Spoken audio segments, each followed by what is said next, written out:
陰司遊歷記18層地獄的因果警示。李成從失重感中驚醒，發現自己飄在臥室半空，身下軀體正躺，妻子緊握他的手啜泣，兩道身影穿牆而入白無常白衣素，持陰陽有序指幡，黑無常玄袍潤地，鐵鏈輕響，周身籠罩淡霧。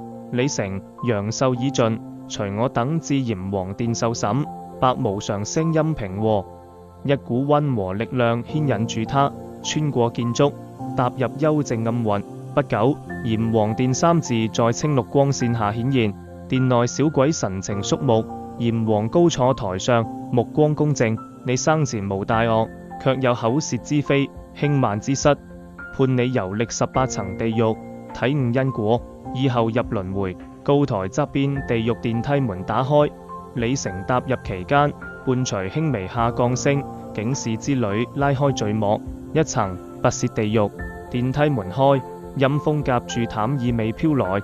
金紅石廣場上，醉魂正立刑台前，小鬼持銀質鐵鉗輕握他們的舌頭，有的慚愧垂淚，有的眉頭緊皺。此處懲罰搬弄是非、誹謗他人者。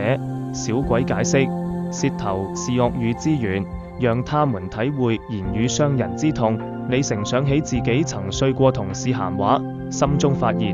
2層剪刀地獄，狹長走廊兩側懸掛銀色剪刀，醉魂被輕綁木柱上，小鬼持剪刀在手指、腳趾旁輕劃，帶來輕微刺痛。有的雙手合十悔過，這些人破壞他人婚姻，教唆離異。小鬼說，手指牽連是非，腳趾奔走傳播，讓他們體會撕裂感。李成憶起鄰居因挑撥家庭破裂，頗有觸動。3層鐵樹地獄，園林滿銀白色鐵樹，枝葉藏遁印，醉魂被輕吊樹之下，皮膚足印帶來持續刺痛。有的低頭沉思，懲罰離間親情，不贍養老者。小鬼解釋，鐵樹象徵親情紐帶，利刃對應他們的傷害。李成慚愧自己曾忽略對父母的陪伴。4層業鏡地獄，大殿中央豎立巨大銀鏡，鏡光穿透虛偽，醉魂依次立於鏡前，神情從慌張變為慚愧。鏡中畫完他們隱藏的惡行，業鏡照盡世間虛偽，因果昭彰中有清算日。小鬼月，李成看到一位男子為生前貪污深深鞠躬，心中警醒。5層蒸籠地獄，無數白色蒸籠滿空間，蒸氣裊裊，醉魂端坐籠中，額頭滲汗，面露難色，懲罰造謠誹謗、陷害無辜者。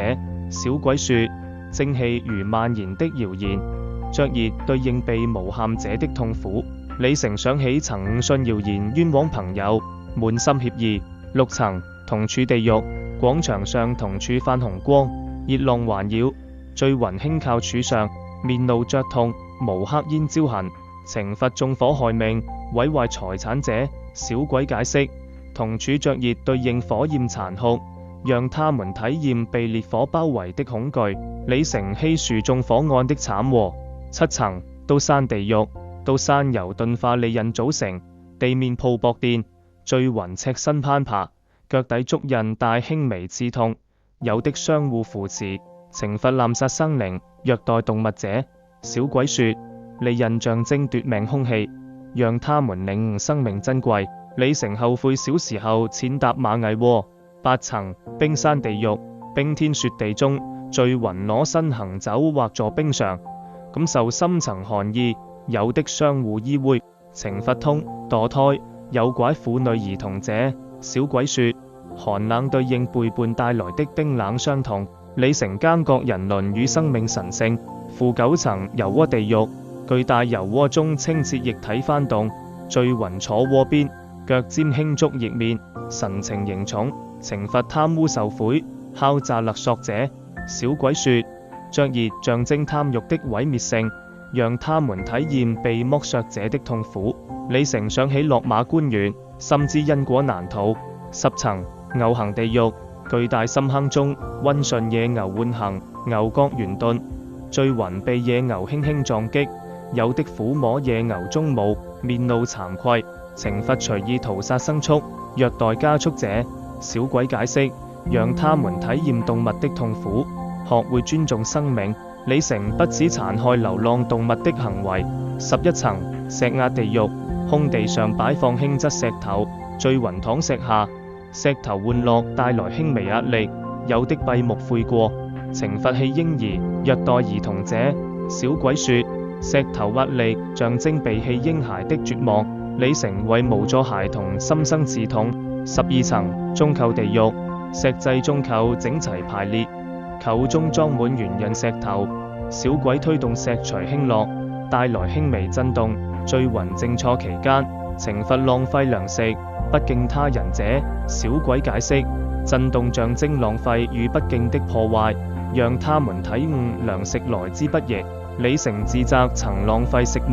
13層血池地獄，巨大池子中清澈液體漂浮花瓣，聚雲走進池中，感受輕微刺痛，有的拾撿花瓣。懲罰不敬尊長、忤逆父母者。小鬼月，池液刺痛對應不敬帶來的傷害。李成慚愧曾對父母交悔不耐。14層枉死城，白色石牆城池中，聚雲靜靜散步或端坐沉思，有的望牆面露思念。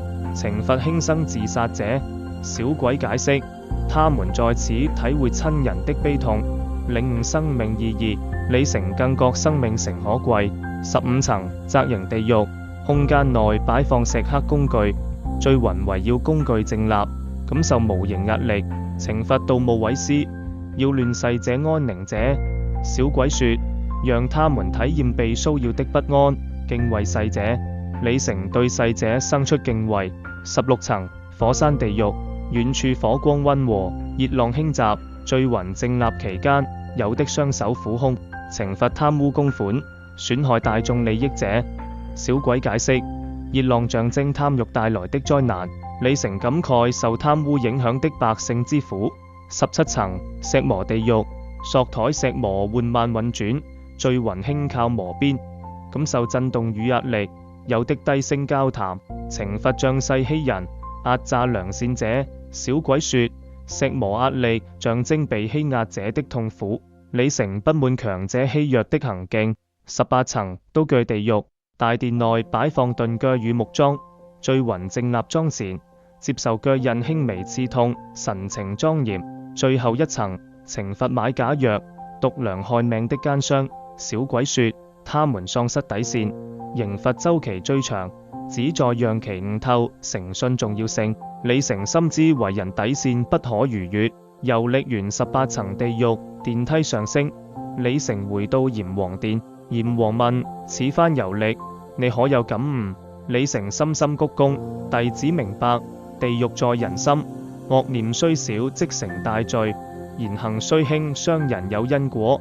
若能再入輪迴，必心存善念，謹言慎行，尊重生命，敬畏因果。閻王點頭，善哉，送你入輪迴，望不忘初心。一陣雲遠後，李成睜開眼，發現自己躺在醫院病床上，妻子喜極而泣。原來是瀕死體驗，卻讓他悟透，地獄從非懲罰，而是警示世人善有善報，惡有惡報，因果循環，絲毫不爽。此後，李成常分享自己的陰司遊歷，勸人向善，成為人人稱頌的善人。